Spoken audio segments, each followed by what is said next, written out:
All right, welcome everybody. Let's give people another 10 seconds to get on the call, the broadcast today. So welcome. I hope you're having a great week and that you're applying what we've talked about last week and the week before. So let's just get settled in and we'll get to work.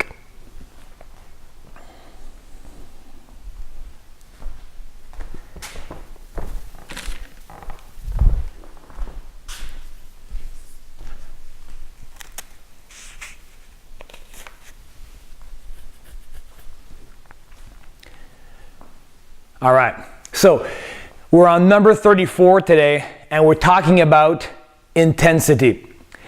Now, before we dive into this subject, did you do the work from last week? I gave you a very simple morning ritual you can do before your feet hit the deck. You massage the feet. And did you look at the foot graph that I attached to a comment from last week? I hope you did. It's very beneficial and it can be used at any time during the day. So if you wear any type of tight shoes, if you're a lady, men, I love to be bare feet. With shoes, we're insulated. We're in a cement box, walls, go outside. In winter, I walk outside in the snow. In the summer, I always walk outside in the grass, bare feet. And I'm more connected to this place, to this earth. So wearing the shoes all the time, at work, take them off. At lunch break or like whenever, massage your feet. It's very beneficial for your health and your energy and your mood and how you feel. So do the work and you will get the result. All right, so this week I'm talking about just one thing, and it's one thing that's plaguing a lot of students when they begin, when they're beginners. So today's broadcast is really for martial artists first, but at the end of my lesson today, I'll still talk about how to use it in every area of your life, not just in martial arts. When you think about martial arts, what comes to mind first? A group of people inside a room yelling, screaming. And most people know this. In Japanese arts, they call this the kiai. Now, they're not saying kiai, kiai, kiai. That's not what they're doing. The kiai is just a word we use to explain this merging of energy, that concentration of energy, to join that power with your breath and mind and body. All arts at the highest level have this kiai. So the Japanese didn't invent kiai. It's been around for a long, long time. And we even see it in different sports. Like tennis. Of all sports, tennis is a very aggressive sport. You hear them when they swing with power. So why shouldn't you be any different when you are expressing yourself in martial arts? So I really want you to get this. If you're a beginner, a white belt or a yellow belt, and even blue belts sometimes have a hard time expressing their power. It's very personal to you. I've been talking about this a long time to my students, and I talked about this a little bit a couple of days ago in my class. So I think it's really important that I cover this in this broadcast, this video today. Most beginners are very quiet. There's an old saying, show me your kiai and I'll show you who you are. So for me, I put a lot of importance on that presence, that power you have when you're training. If you're ever in a class of highly skilled, advanced students or black belts, it's very loud in there because they're expressing their energy. behind every punch, behind every kick, they put their soul into it. They put every ounce of themselves in the punch. Now that's the difference between a black belt and a white belt. Sifus, myself, we wear the belt on the left side. It just means it's closer to my heart. Students wear on the right side. It's further from the heart. It's not yet integrated. It's not merged, you and the art. So it's on the left, it's closer to my heart. Everything I do, like when I'm moving, punching, kicking, throwing, I put every ounce of myself behind the technique. It adds power. It can intimidate my opponent, my partner, and it brings a lot of energy and fun to the training. Instead of just doing the moves silently with no substance behind it. So if you recognize yourself in what I'm saying in your training, that you're very quiet, you're shy. I like to look at animals, and even like the basic little cat. A cat, if you hit the cat, or the cat is put in a position where it feels threatened, what will it do? Right? It'll let you know that you cannot mess with me. So same thing with you as a human.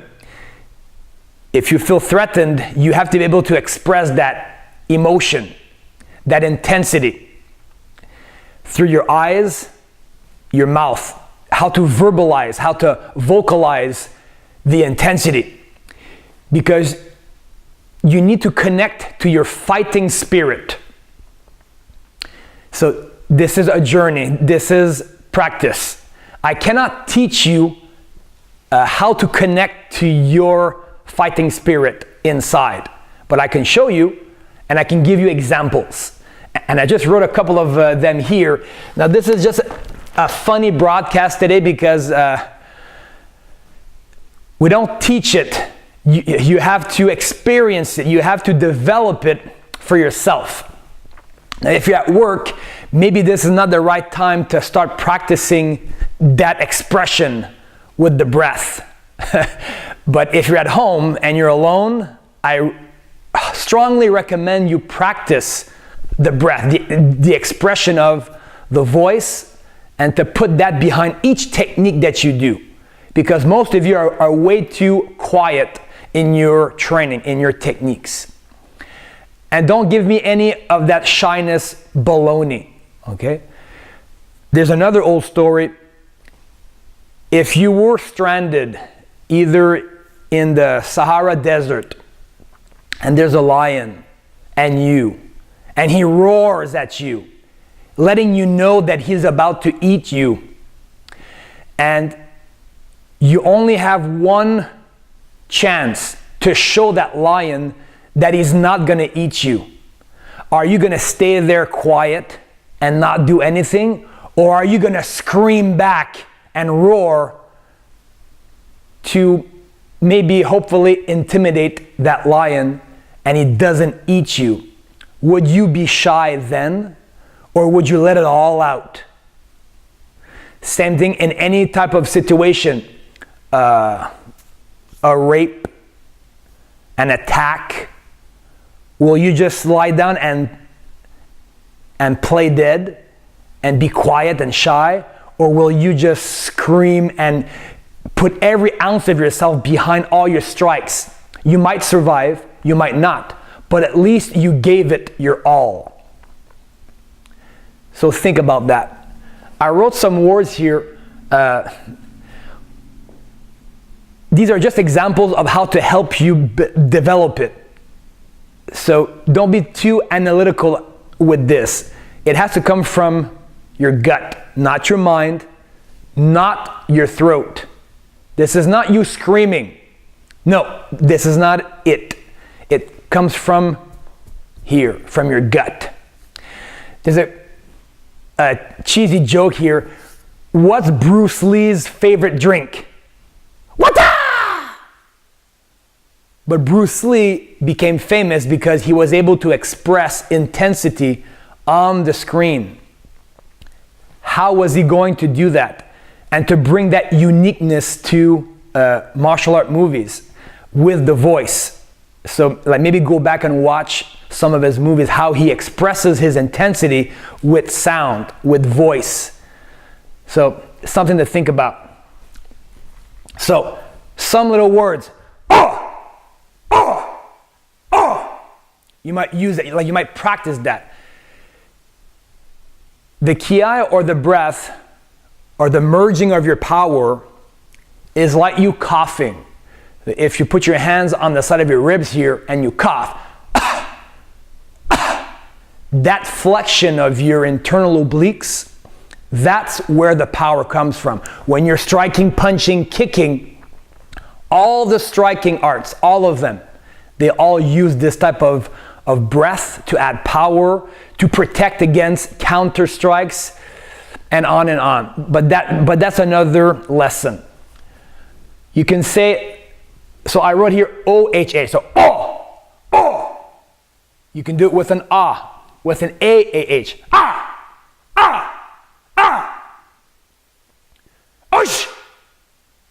Ush. That's one other way of doing it. Okay, so again, this is a bit funny for me to teach you this, but it has to come from you. Do it with a U, so U-S-H, ush, like we just did. Do it with an A-S-H, ush. Or a U-G-H, ush. Those types of sounds help you understand the concept. Now, it might be that for you, it might not be that for you.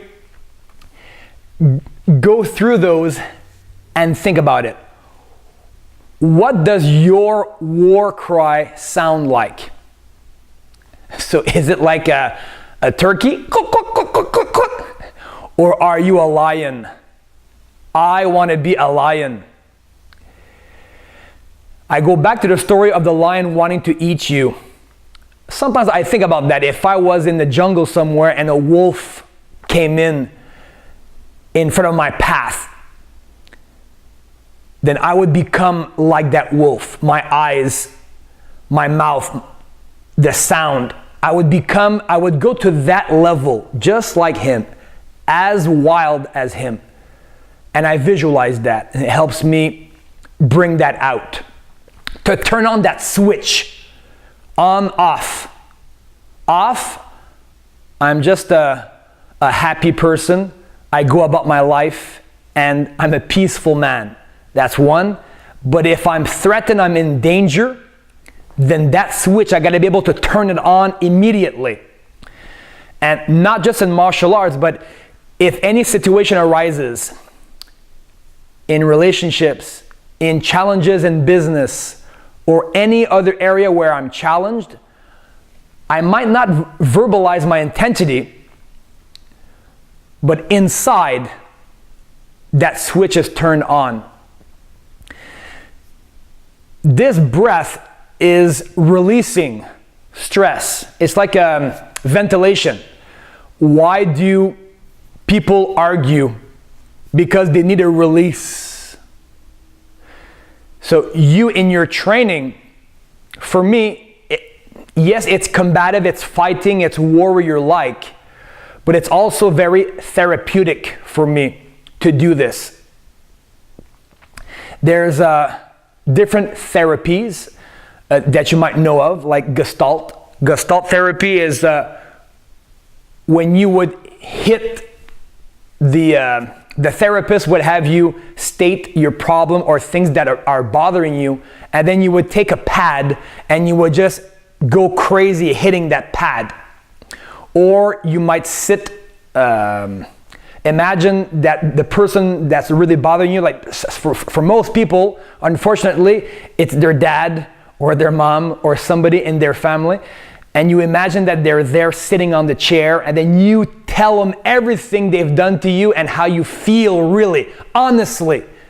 So those are our types of therapies, but those therapies, to hit the pad or to really tell that person that you're imagining on that chair that hurt you or that destroyed a part of you, like your confidence, your self-esteem, all that, for me, I don't need to do that. I do that every week in my martial art training because of the energy and the verbalization, like how to verbalize that intensity and to let it out. It's a release for me.